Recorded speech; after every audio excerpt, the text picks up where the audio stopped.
Here in the living room, heard the dogs start barking, and usually when they see something out in the pond, they'll bark. So I thought it was some of the Canadian geese or whatever, but I ran back to the bedroom and looked out, and I saw what looked like a dog and thrashing around in the pond. So I told Susan, there looks like a Irish or a golden retriever thrashing around the pond. I was going to go see and get him out of the pond if he was having trouble.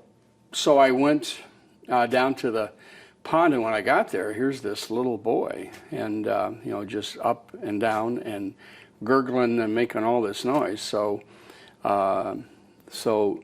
and he's holding on to this plastic bag. I thought that's what was keeping him afloat or whatever. So I took off my shorts and jumped in and got out to him. Now it's a 40 or 50 foot drop off here. So I remembered that, so that I knew I was going to drop.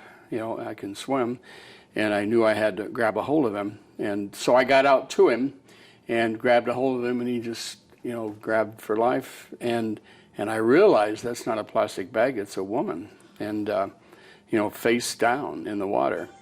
So I figured I better get him out of here quick. Had taken lifeguard training in high school, so I know, that they'll bring you down, so I couldn't do two. So I grabbed him, got him to the shore, pulled him up, and then, yelling for my wife to come down, but I figured I better get her. So he's sitting there watching us through this whole thing.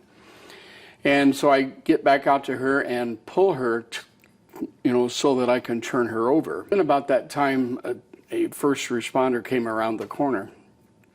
And so he jumped in and helped me drag her up to the shore and then up to the, so that they could begin the work.